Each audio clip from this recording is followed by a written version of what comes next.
Hello बच्चों, कैसे हो? चलिए, आज का चैप्टर है linear equation in one variable. क्या होता है? चलिए, सबसे पहले वेरिएबल्स क्या होते हैं, कांस्टेंट क्या होते हैं और टर्म्स क्या होते हैं। वेरिएबल्स कोई भी अल्फ़ाबेट लेटर्स जिसकी वैल्यू अननोन होती है या चेंज होती रहती है उसको क्या कहते हैं? वेरिएबल्स कहते हैं। जैसे अगर मैं कहूँ x इक्वल टू 10, अगर मैंने यहाँ पे एक स्क्वायर लिया, एक बड़ा स्क्वायर लिया, तो अगर मैं कहूँ इसका पैरामीटर x इक्वल टू यहाँ पे इसकी लेंथ है 5 और इसकी लेंथ है 10, क्योंकि ये स्क्वायर है। पैरामीटर क्या होगा?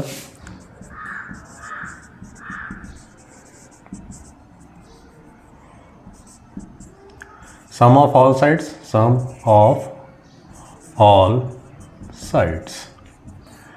तो क्या होगा? कितनी साइड्स हैं? 4, x plus x plus x plus x, तो ये आ गया 4x। अब यहाँ पे कांस्टेंट जिनकी वैल्यू चेंज नहीं होती, जैसे 5, 6। अब यहाँ पे वेरिएबल्स क्या है? x एक वेरिएबल है और 4 एक कांस्टेंट है। अब यहाँ पे वेरिएबल की इसकी लेंथ कितनी है?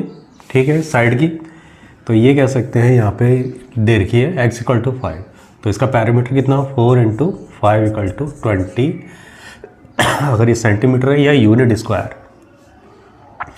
Centimetre square. इसी प्रकार अगर मैं इसका इस स्क्वायर का parameter I have to calculate, अगर मैं इसका कैलकुलेट करूँ तो क्या होगा? 4 इंटू एक्स, और यहाँ पे 4 तो कांस्टेंट रहेगा जिसकी वैल्यू चेंज नहीं होती, और वेरिएबल की वैल्यू क्या हो गई है? 10, तो ये हो गया 40 सेंटीमीटर स्क्वायर। तो कहने का मतलब यह है कि वेरिएबल्स एक प्लेस होल्डर होते हैं या इनकी वैल्यू अननोन होती है, ठीक है, या वैल्यू चेंज होती रहती है, उनको वेरिएबल्स कहते हैं। कांस्टेंट जिनकी वैल्यू चेंज नहीं होती, जैसे इसमें सम ऑफ ऑल साइड 4x, 4 है क्या है आपका? एक कांस्टेंट है और x एक वेरिएबल है। अब यहाँ पे इस स्क्वायर में उसकी साइड कितनी है? 5, तो यहाँ पे इसका एरिया पैरामीटर कितना है? 20 सेंटीमीटर स्क्वायर, जबकि दूसरे में इसकी साइड कितनी है? 10, जबकि यहाँ पे क्या होगा? चेंज होगी x की वैल्यू, तो ये चेंज होती रहती है वैल्यू, ठीक है। तो इसको कहते हैं वेरिएबल्स कांस्टेंट। अब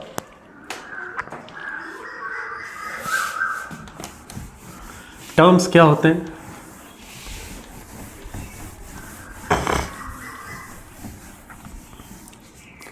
वेरिएबल्स को आपका प्लेस होल्डर भी कहते हैं या अननोन वैल्यू को ही रिप्रेजेंट करता है आपका वेरिएबल। अब टर्म्स क्या होते हैं? टर्म्स इंडिविजुअल वेरिएबल्स को भी टर्म्स कह सकते हैं, कांस्टेंट को भी टर्म्स कह सकते हैं, और इनके कॉम्बिनेशन, जैसे 4x, यहाँ पे इनको मल्टीप्लाई करके ये भी एक टर्म बन गया, ठीक है, और कई चीज़ें जैसे 4/x, ये भी एक टर्म बन गया।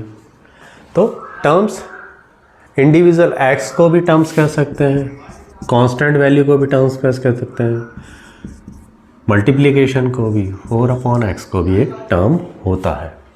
तो इस प्रकार हम टर्म्स को डिफाइंड करते हैं। अब नेक्स्ट, लीनियर इक्वेशंस। अभी तक तो ये समझ में आ गया होगा कि क्या टर्म्स होते हैं, क्या होता है। इसके बाद एक्सप्रेशंस क्या होते हैं? अलजेब्रिक एक्सप्रेशंस, जो वेरिएबल्स और जो कॉम्बिनेशन ऑफ टर्म्स कह सकते हैं, ठीक है। अगर मैं कहूँ x प्लस 5, ये एक अलजेब्रिक एक्सप्रेशंस है, क्योंकि यहाँ पे वेरिएबल्स का भी यूज़ हो रहा है, लेटर्स का, और कांस्टेंट का भी यूज़ हो रहा है, और इनके बीच में एक ऑपरेटर जैसे प्लस हो गया, माइनस हो गया, इनटू हो गया, वो भी यूज़ करते हैं। तो ये एक अलजेब्रिक एक्सप्रेशंस हमारा बनता है। तो इसे क्या कहेंगे? एक अलजेब्रिक एक्सप्रेशंस कहेंगे। अब इसी को मैं इक्वल टू 10, जहाँ पे इक्वल टू का साइन आ जाता है तो क्या हो जाता है, वो एक इक्वेशन बन जाती है, क्योंकि इक्वेशंस मीन्स इक्वल टू। किसी भी एक्सप्रेशंस में अगर इक्वल टू का साइन आया था तो एक इक्वेशन बन जाती है, जहाँ पे left hand side equal to right hand side होता है। अब लीनियर क्या होता है, लीनियर मीन्स वंथ। अब जिस इक्वेशन में वेरिएबल्स की डिग्री या एक्सपोनेंट कह सकते हैं या पावर्स कह सकते हैं 1 होती है, वो लीनियर कहा जाता है। तो ये एक लीनियर इक्वेशन हमारी बन गई, क्योंकि इसकी पावर क्या है 1, वेरिएबल्स की पावर 1 होनी चाहिए। अगर मैं कहूँ यहाँ पे वेरिएबल्स की पावर 2 + 2 = 3, ये लीनियर इक्वेशन है नहीं। क्यों, यहाँ पे वेरिएबल्स की पावर कितनी है 2, जबकि होनी क्या चाहिए 1, लीनियर मीन्स 1। तो यहाँ पे जो वेरिएबल्स की पावर है, जिस इक्वेशंस में वेरिएबल्स की पावर 1 होती है, वो आपका लीनियर इक्वेशंस कहलाता है। अब 1 वेरिएबल्स, यहाँ पे हम 1 वेरिएबल्स का यूज़ कर रहे हैं। अगर मैं ये कहूँ x + y = 5, ये लीनियर इक्वेशंस भी है, इक्वेशन भी है, लीनियर भी है, क्योंकि यहाँ पे इसकी पावर्स दोनों वेरिएबल्स की यूज़ हो रही है। लेकिन ये लीनियर इक्वेशन इन 2 वेरिएबल है, यहाँ पे 2 वेरिएबल का यूज़ किया जा रहा है, जबकि आपके कोर्स में क्या है, लीनियर इक्वेशन इन 1 वेरिएबल। हम 1 वेरिएबल्स का यूज़ करेंगे, तो यहाँ पे 1 वेरिएबल्स का यूज़ किया जा रहा है। तो इस प्रकार से हमने देखा लीनियर इक्वेशन इन 1 वेरिएबल्स। तो ये क्या बन गया आपका, ये इक्वेशन है, क्योंकि यहाँ पे इक्वल टू का साइन है, और यहाँ पे लीनियर इक्वेशंस वेरिएबल्स की पावर 1 है, और ये 1 वेरिएबल्स का इसमें यूज़ किया जा रहा है। तो इस प्रकार से हमने देखा कि लीनियर इक्वेशन इन 1 वेरिएबल्स क्या होता है।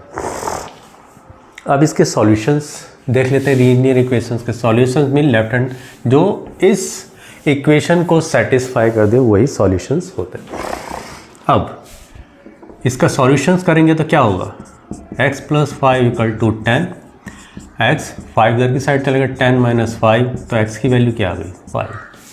ठीक है, अब मैंने कहा यहाँ पे left hand side equal to right hand side होना चाहिए। x की वैल्यू अगर इसमें पुट कर देंगे तो वो सेटिस्फाई कर रही है इस इक्वेशन को। देख लेते हैं, 5 + 5 = 10, 10 = 10, yes, left hand side equal to right hand side. तो ये इसमें जो 5 है, जो वेरिएबल्स की वैल्यू जो 5 आई है, वो इसका क्या एक सॉल्यूशंस है। ठीक है, इसके बाद अगर मैं इसका एक जनरल फॉर्म लिखूं तो क्या लिखेंगे, ax + b = यहाँ पे 0 लिख सकते हैं, या ax + b = 0, या कोई भी यहाँ पे कांस्टेंट टर्म यूज़ कर सकते हैं, जहाँ पे a is not equal to क्या होना चाहिए 0 होना चाहिए। अगर मैं इसको नॉट इक्वल टू, अगर ये 0 हो गया इंटू x + b = 0, तो ये क्या हो जाएगा b = 0। तो ये लीनियर इक्वेशन बन रही है। यहाँ पे तो कांस्टेंट टर्म आ गया, क्योंकि ये b और a कांस्टेंट, ये तुम्हारे रियल नंबर्स हैं। ठीक है, और इसको कांस्टेंट टर्म कहते हैं। यहाँ पे तो वेरिएबल्स का यूज़ हो ही नहीं रहा, और यहाँ पे पावर भी नहीं है, तो ये आपका लीनियर इक्वेशन नहीं बनेगी।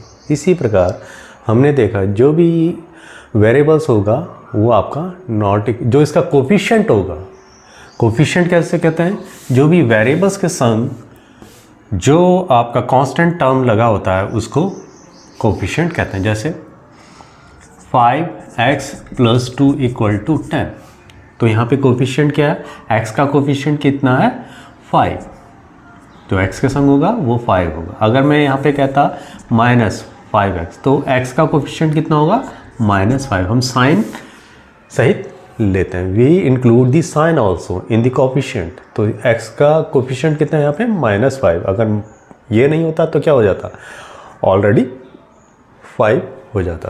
तो इस प्रकार से हमने देखा कि लीनियर इक्वेशंस क्या होती हैं, कोफिशिएंट क्या होता है, उसके सॉल्यूशंस क्या होते हैं। लीनियर इक्वेशंस के हमेशा एक सॉल्यूशंस होगा जो उसको सेटिस्फाई करता है। तो यहाँ पे देख लिया हमने, कोई भी लीनियर इक्वेशन देख लीजिए उसका एक ही सॉल्यूशन होता है। एक और एक्सरसाइज एग्जांपल कर लेते हैं।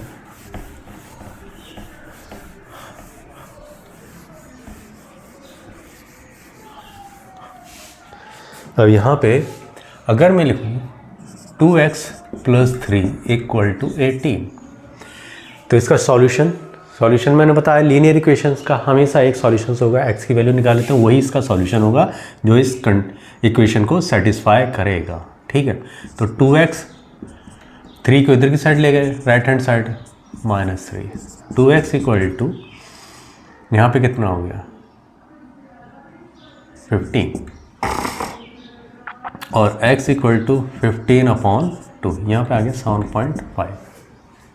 x की वैल्यू कितनी आ गई, अब इसमें पुट कर दीजिए 2 × 7.5, या ये कर सकते हैं 15/2 + 3 = 18, 2 से 2 कट, यहाँ पे 15 + 3 = 18, तो यहाँ पे 18 = 18, तो ये आ गया satisfy. Left hand side = right hand side, तो ये इसका सॉल्यूशन आ गया।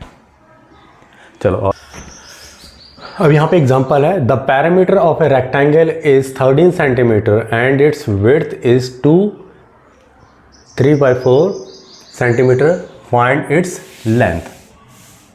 एक हमारा रेक्टेंगल है, यहाँ पे इसका पैरामीटर कितना दे रखा है, यहाँ पे 13 सेंटीमीटर दे रखा है, इसकी विड्थ कितनी दे रखी है 3/4 सेंटीमीटर, और इसकी हमें ये लेट, यहाँ पे आंसर क्या लिख लेते हैं, let the length is x centimetre, क्योंकि अननोन वैल्यूज़ को रिप्रेजेंट करता है तो हमने यहाँ पे x मान लिया, और ये प्लेस होल्डर होता है जिसमें वैल्यूज़ को स्टोर करते हैं, तो यहाँ पे x मान लिया लेंथ को। अब विड्थ कितनी है यहाँ पे 4 × 8 + 3 11/4 सेंटीमीटर। पैरामीटर कितना होता है रेक्टेंगल का, क्या होता है 2 लेंथ प्लस विड्थ। ठीक है, तो यहाँ पे आ गया 2, लेंथ हमारी कितनी है x, विड्थ कितनी है 11/4, तो यहाँ पे आ गया 2। अगर यहाँ पे हमने इसका इंटू एलसीएम ले लिया 4, तो यहाँ पे आ गया 4x + 11, और पैरामीटर हमारा कितना है 30 सेंटीमीटर, यहाँ पे पैरामीटर दे रखा 13, तो आ गया 2 × 2 = 4। तो यहाँ पे आ गया क्रॉस मल्टीप्लिकेशन कर लेते हैं, तो ये आ गया 13 = यहाँ पे क्या है 4x + 11/2, तो क्रॉस मल्टीप्लिकेशन कर लेते हैं, तो ये आ गया आपका 13 × 2 = 4x + 11। और इक्वेशन में क्या होता है कि हम इसे इंटरचेंज कर सकते हैं, कोई फ़र्क नहीं पड़ता है, 4x + 11 = 13 × 2 = 26, सेम ही होगा। ठीक है, क्योंकि इक्वल टू यहाँ पे 4x = 26 - 11, तो ये कितना आ गया आपका 15, और 4x =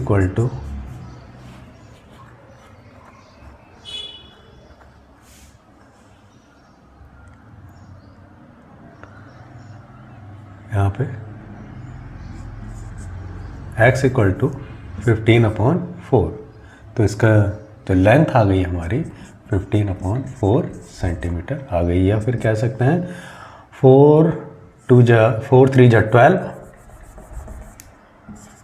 और 3/4, ये इसकी लेंथ आ गई। अगर इसको कंडीशन देखना चाहें कि ये सेटिस्फाई कर रहा है नहीं कर रहा है, तो यहाँ पे हम इसमें पुट कर देते हैं x की वैल्यू यहाँ पे,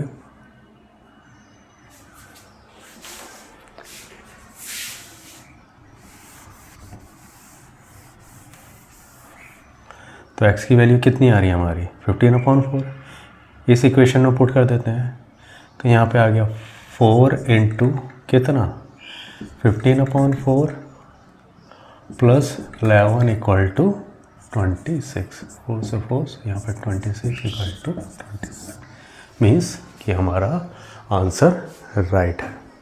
तो इस प्रकार से हम इसको करेंगे। चलो नेक्स्ट, अब नेक्स्ट एग्जांपल क्या है, the difference between the two whole number is 66, the ratio of the two numbers is 2:5, what are the two numbers.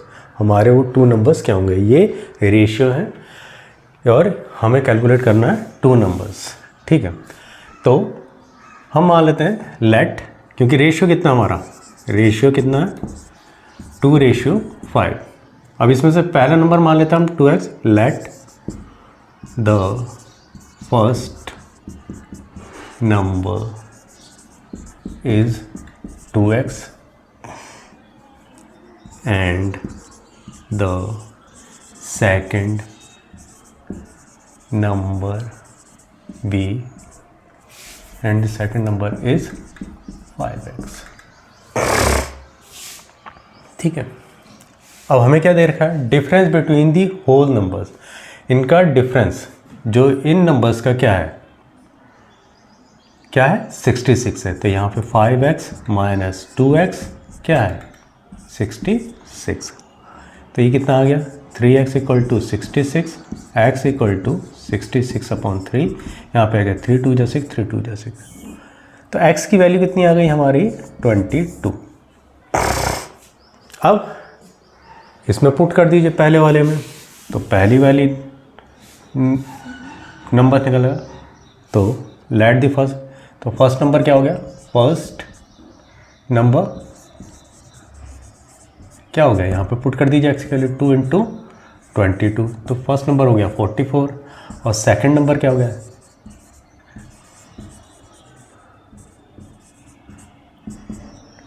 5 × 22। तो 5 2 10, 5 2 10, 11, 110।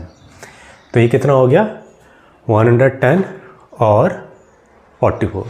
अगर आपको आंसर मैं यहाँ पे देखना है तो यहाँ पे इस इक्वेशन में पुट कर दीजिए। तो left hand side equal to right hand side आ रहा है नहीं आ रहा, तो हमारा आंसर सही होगा, नहीं तो गलत होगा। तो यहाँ पे 5 × x, तो ये 5 × x हमारा कितना आ गया 110। पहले तो ये लिख लेते हैं 5x minus 2x equal to 66। तो 5x की वैल्यू कितनी आई थी हमारी 22 आई थी। 22 माइनस 2 × 44 क्या आना चाहिए 66 आना चाहिए, तो 110 है और माइनस यहाँ पे 22 है 44 इक्वल टू 66। तो यहाँ पे 44 को माइनस कर देते हैं 6, यहाँ पर आ गया कितना 10 में से 4 66। तो ये कितना आ गया 66 इक्वल टू 66 मीन्स कि हमारी जो अब नेक्स्ट है solving the equation having the variable on both the side. अभी तक हम क्या कर रहे थे कि वेरिएबल एक ही साइड हो रहा था, जैसे x + 5 = 3, तो हम वेरिएबल एक ही साइड ले रहे थे राइट हैंड साइड, क्योंकि अगर इसे हम इंटरचेंज भी कर दें तो कोई फ़र्क नहीं पड़ता है। ठीक है, तो हम एक ही साइड को वेरिएबल्स को ले रहे थे। अब हमने क्या किया है, we have taken the variables on both the side. हमने वेरिएबल्स को दोनों साइड ले लिया है, अब इसको सॉल्व करना है। तो इसको सॉल्व कैसे करेंगे, तो यहाँ पे जो वेरिएबल्स हैं उनको एक साइड ले आइए और जो कांस्टेंट है उनको एक साइड ले आइए। तो या तो इधर ले आइए या उधर ले आइए, कोई फ़र्क नहीं पड़ता। तो मैं करता हूँ 2x, तो इससे इजी पड़ता है। यहाँ पे लेफ्ट हैंड साइड में ले आते हैं ये वाला वेरिएबल्स को, तो यहाँ पे जब आएगा तो इसका साइन चेंज हो जाएगा। अब यहाँ पे -3 है तो इसकी साइड जाएगा, तो क्योंकि यहाँ पे +2 है तो यहाँ पे क्या हो जाएगा 3, साइन चेंज हो जाएगा +3 हो जाएगा। और ये +x है तो इधर की साइड लेफ्ट हैंड साइड में आएगा तो माइनस हो जाएगा। तो 2x - x x हो गया और 2 + 3 = 5। ठीक है, इसमें पुट कर दीजिए तो left hand side equal to right hand side आ जाएगा। देखिए 2 × 5 - 3 = 5 + 2, 5 2 10 - 3 = 7। तो यहाँ पे आएगी 7 = 7। तो हम क्या सॉल्व कर रहे हैं कि दोनों साइड लेफ्ट हैंड साइड और राइट हैंड साइड में वेरिएबल्स हों तो उसको कैसे सॉल्व किया जाता है। तो इस प्रकार से सॉल्व करेंगे। तो नेक्स्ट है आपका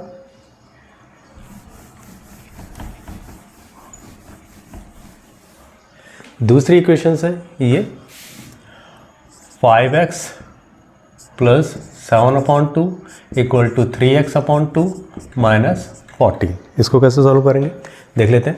वही कहा मैंने कि जो वेरिएबल्स हैं एक साइड लिया है और कांस्टेंट एक साइड लिया है, तो वेरिएबल्स को इधर किस लेफ्ट हैंड साइड में लिया तो 5x और यहाँ पे साइन चेंज हो जाएगा 3/2 और ये -14 है, इधर की साइड गया क्योंकि प्लस है तो -7/2 हो जाएगा।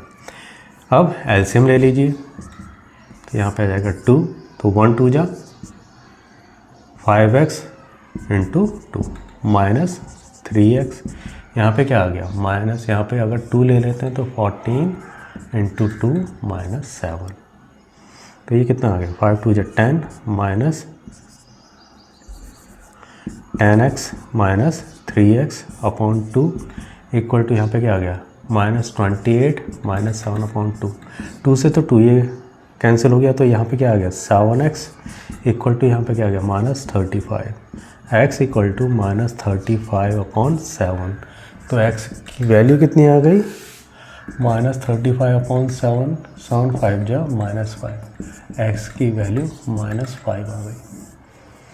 इसमें पुट कर दोगे तो आपका left hand side equal to right hand side हो जाएगा 5 × -5 प्लस 7/2 इक्वल टू यहाँ पे 3 × -5/2, नहीं 5 माइनस यहाँ पे 3/2 हो, यहाँ पे -14, तो -25 प्लस 7/2 यहाँ पे क्या हो जाएगा 15/2 -14, तो ये आ गया कितना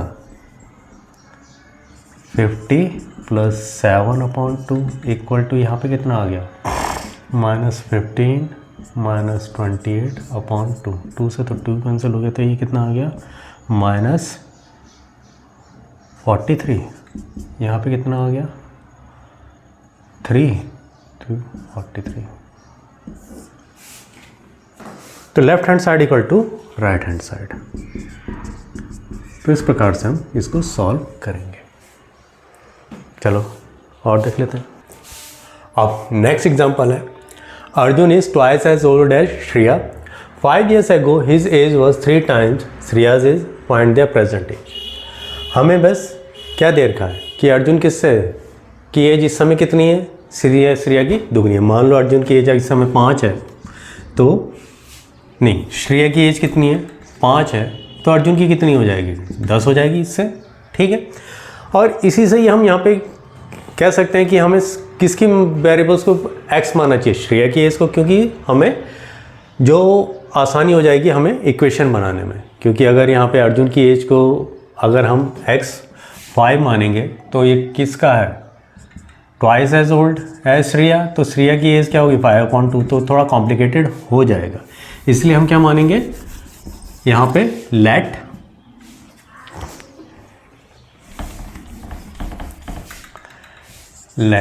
the present age of Shreya is x। हो उससे भी सकता था, हम इसकी भी मान सकते थोड़ा, लेकिन कॉम्प्लिकेटेड हो जाएगा, ठीक है, इसलिए हमने श्रेया की एज। तो अब हम यहाँ पे आसानी होगी, then Arjun present age is कितना, Arjun is twice age Shreya, ठीक है, ये कितना है ट्वाइस है, तो श्रेया की एज कितनी हमारी x है, तो ये कितना अर्जुन की एज कितनी हो जाएगी ट्वाइस, ठीक है। अब यहाँ पे 5 years ago his age was 3 times श्रेया's as, 5 साल पहले अर्जुन की एज कितनी थी 3 times श्रेया's एज। अब देखिए अगर हम मान लो मेरी इस समय एज है 45, 5 साल पहले मेरी कितनी होगी -5, ठीक है, तो ये कितना हो जाएगा 5 साल पहले कितनी हो जाएगी 40। तो इसी प्रकार मैं ये कहूँ 5 years ago his, अर्जुन की एज कितनी थी, अर्जुन की एज प्रेजेंट एज कितनी है 2x, और 5 साल पहले कितनी हो जाएगी -5, कितनी है 5 साल पहले कितना है 3 टाइम्स श्रेया's एज, श्रेया's एज की प्रेजेंट कितनी है और इसकी 5 साल पहले कितनी होगी -5, जो मैंने बताया ना कि मेरी अगर 45 है और 5 साल पहले मेरी कितनी होगी 5 माइनस कर दूँगा तो 5 साल पहले 14 पता चल जाएगी। ऐसे ही मैंने 5 साल पहले की ये जो इसने कहा 5 years ago his एज 5 साल पहले अर्जुन की एज कितनी होगी, प्रेजेंट एज कितनी है 2x, 5 साल पहले कितनी होगी 2x - 5। और 5 साल पहले क्या श्रेया जी की एज का कितना तिगुना था, ठीक है, कितना 3 टाइम्स था, 3 × 2। 5 साल पहले श्रेया की एज कितनी हो जाएगी, इस समय प्रेजेंट एज कितनी है x, 5 साल पहले x - 5। तो ये हमारा बन गया 2x - 5, तो यहाँ पे आ गया 3x - 15, ठीक है। अब यहाँ पे 2x, यहाँ पे x को ले आते हैं 3x, ये 5 इधर की साइड गया -15 + 5, ये माइनस है, यहाँ पे प्लस हो जाएगा। तो यहाँ पे आ गया x, यहाँ पे क्या आ गया -10, माइनस हमारे x की वैल्यू कितनी आ गई 10, ठीक है। अब x की वैल्यू 10 आ गई, तो यहाँ पे श्रेया की एज कितनी हो जाएगी 10, और अर्जुन की एज कितनी आ जाएगी 2 × 10 = 20। तो अर्जुन की प्रेजेंट देखिए वही है ना, अर्जुन इज ट्वाइस, तो श्रेया कितनी है 10 है, तो उसका दुगना कितना है 20। अगर इसे देखें 5, तो इस प्रकार से हमारा हो जाएगा। और अगर देखो ये इक्वेशन में हमने डाल के देख लिया, और अगर 5 साल पहले की उम्र जाननी है अर्जुन की, तो 5 साल पहले की उम्र कितनी होगी, यहाँ पे 5 माइनस कर दिए 20 में, -5 कितनी हो जाए 15। ऐसी इसकी कितनी हो जाए 5 साल पहले श्रेया की एज 10 - 5 = 5। तो श्रेया की एज कितनी होगी 5, और अर्जुन की एज होगी 15। तो सही तो कह रहा है कि 5 years ago कितनी एज है 15, तिगुना ही तो है श्रेया से। तो इस प्रकार से हम कर सकते हैं। नेक्स्ट है रिड्यूसिंग इक्वेशन टू ए सिंपलर फॉर्म। इसको हमें क्या करना है, इसको सॉल्व करना है। अब देखिए यहाँ पे वेरिएबल्स दोनों साइड्स हैं, ठीक है, थोड़ा कॉम्प्लेक्स बना दिया इन्होंने। तो यहाँ पे सबसे पहले हमें इसको सॉल्व आउट करना पड़ेगा, इसका एलसीएम लेना पड़ेगा। तो ले लेते हैं इसका 3, तो ये क्या आ गया 6x + 1, यहाँ पे क्या आ गया 1 है, तो 1 × 3 3 = ये क्या आ गया x - 3/6, ठीक है। तो ये कितना हो गया 1 + 3 4, 6x + 4/3 = ये क्या आ गया x - 3/6। क्रॉस मल्टीप्लिकेशन कर देते हैं, 6 यहाँ पे आ गया 6x + 4, यहाँ पे आ गया 3x - 3, ये क्या आ गया 36x + 6 4 जा 24, यहाँ पे आ गया 3x - 3। तो यहाँ पे 3 को इधर ले आइए, 36x - 3x, 24 इधर की साइड गया 3 - 24, तो ये कितना आ गया 33x = ये कितना आ गया -3, ये तो 3 3 जा 9, ये आ गया 9, तो ये कितना आ गया 33, और x की वैल्यू क्या आ गया -33/33 = -1। तो x की वैल्यू क्या आ गई -1, ठीक है। इसमें पुट कर देते हैं, left hand side = right hand side है या नहीं है देख लेते हैं। यहाँ पे x की वैल्यू कितनी है 6, x की वैल्यू पुट कर देते हैं -1, ये क्या है +1/6, और ये प्लस ये है 1, यहाँ पे x की वैल्यू में -1 - 3/6, तो ये कितना हो गया -6 + 1/6, क्योंकि 6 × -1 -6, ये प्लस इसी के साथ है, और एक प्लस अलग से है, ये अलग से है। यहाँ पे कितना हो गया -4/6, तो ये कितना हो गया, पहले तो एलसीएम ले लेते हैं इनका। तो ये कितना आ गया आपका -5 प्लस यहाँ पे आ गया 6, यही होगा, हाँ ठीक है। ये कितना हो गया, गलती तो नहीं हो रही हमसे, -6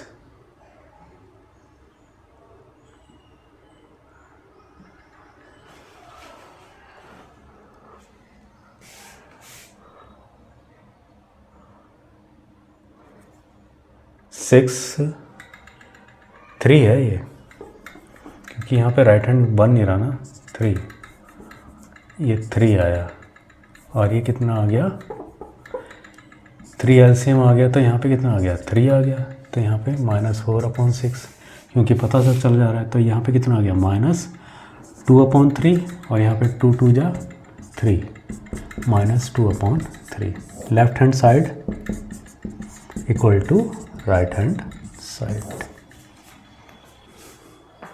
ठीक है, तो इस प्रकार से हम इसको सिंपल फॉर्म में इसको सॉल्व करेंगे। अब नेक्स्ट है equation reducible to the linear form, और इसको सॉल्व करना है। x की वैल्यू यू हैव टू क्या इसको सॉल्व आउट करना और x की value you have to find out. तो सबसे पहले क्या करते हैं, या तो ये कर लीजिए कि यहाँ पे x + 1/2x + 3, या तो 2x + 3 से मल्टीप्लाई कर दीजिए दोनों ओर। ठीक है, यहाँ पे 2x + 3 और यहाँ पे क्या आ जाएगा, यहाँ पे भी दोनों साइड क्या कर दीजिए 2x + 3, क्योंकि हमें इसको हटाना है, तो यहाँ पे 2x + 3 × 3/8 क्या हो जाएगा, ये कैंसिल हो जाएंगे और यहाँ पे आ जाएगा लीनियर फॉर्म में आ जाएगा। या तो ये कर लीजिए। दूसरा है सीधे डायरेक्टली इतने पचड़ों में ना पढ़ के सीधे क्या कर लीजिए क्रॉस मल्टीप्लिकेशन कर लीजिए। ठीक है, यहाँ पे क्या आ जाएगा 8x + 1 सॉल्व करना है आपको 3 2x + 3। ठीक है, आपको 8x + 8 = 3 2 जा 6x + 3 3 जा 9। सिंपल सॉल्व हो जाएगा। x की वैल्यू इधर ले जाइए 8x - 6x और यहाँ पे 9 - 8, ये 8 इधर की साइड आया, तो यहाँ पे आ गया 2x, यहाँ पे क्या आ गया 1। x की वैल्यू कितनी आ गई 1/2। ठीक है, अब क्या कर लीजिए इसमें पुट कर दीजिए, left hand side equal to right hand side आता है नहीं आता, यहाँ पे x की वैल्यू कितनी है 1/2, यहाँ पे 1/2 + 1/2 × 1/2। ठीक है, +3 = 3/8। 2 से 2 कट, तो यहाँ पे क्या ले लेते हैं, इसका एलसीएम ले लेते हैं 2 1 + 2 अपॉन यहाँ पे कितना आ गया 1 + 3 = यहाँ पे क्या आ गया 3/8। तो यहाँ पे कितना आ गया 3/2 और यहाँ पे आ गया 4/1 = 3/8। ये तो इधर चले जाएगा, ये इधर चले जाएगा, 3 × 1/2 × 4 = 3/8। 4 2 जा 8, 8 कट गया, तो 3 = 3 left hand side equal to right hand side. तो इस प्रकार से हम इसको सॉल्व कर लेंगे, बहुत आसान है। ठीक है,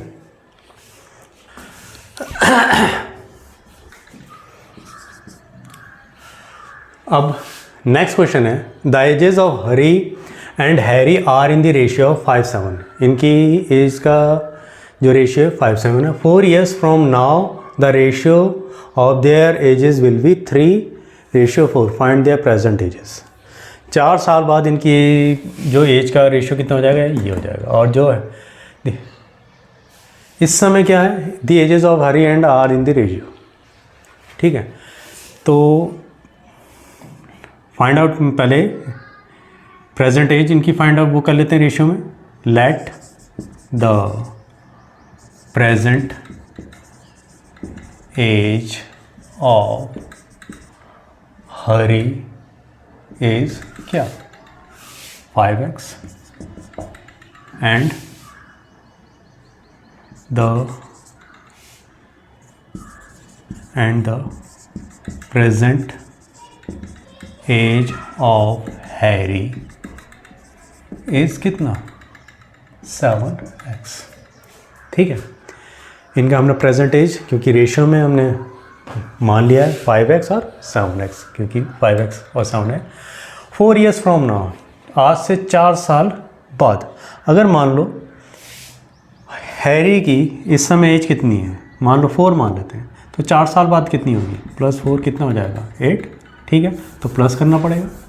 तो यहाँ पे 4 years फ्रॉम नाउ, तो यहाँ पे क्या है इनका रेशियो कितना हो जाएगा 5x, इसमें क्या जोड़ना पड़ेगा 4।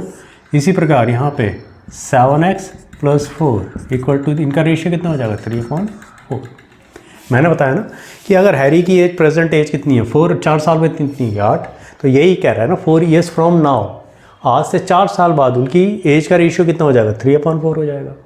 ठीक है, तो इसको क्रॉस मल्टीप्लिकेशन कर देते हैं, तो ये कितना हो जाएगा 4 5x + 4 = 3, 7x + 4। तो ये क्या जाएगा, 5 4 = 20 + 4 4 = 16। यहाँ पे आ गया 7 3 = 21 + 4 3 = 12। यहाँ पे 20x - x इधर की साइड ले आए, 21x इधर की साइड 12 और 16 की जगह -16। तो ये कितना आ गया, -x = कितना हो गया, -12 - 16 - 4, माइनस कैंसिल, x की वैल्यू कितनी आ गई, 4। तो x की वैल्यू कितनी आ गई हमारी, 4 आ गई है। तो प्रेजेंट एज कितनी है हरी की, 5x, 5x में तो यहाँ पे 5 × 4 = 20। हरी की एज कितनी हो गई, हरी एज कितनी है इस समय, 20। ऐसी इसकी हैरी की कितनी है, 7x, तो यहाँ पे कितनी हो गई, 7 × 4 = 28। तो हैरी की कितनी हो गई, हैरी एज कितनी हो गई, 28। ठीक है, और चेक भी कर लेते हैं प्रेजेंट एज में कितना है, 20/28 कर लेते हैं, 20/28। तो यहाँ पे आ गया कितना, 4 5 जा 4 7 जा, ठीक आ रहा है 5 रेशियो। और 5 साल बाद, 4 साल बाद देख लेते हैं, 4 साल बाद इसकी कितनी हो जाएगी, 24, इसकी कितनी हो जाएगी, 32। तो ये कितना आना चाहिए, कितना आना चाहिए, ये 3 4। तो देख लेते हैं, 24/32, 8 3 = 24, 8 4 = 32, 3/4 आ रहा है, 3:4, 3:4। तो सही है। तो इस प्रकार से हम linear equation in one variables का हमने देखा। अगर आपको मेरा वीडियो पसंद आया है तो इसे लाइक कीजिए, शेयर कीजिए। धन्यवाद।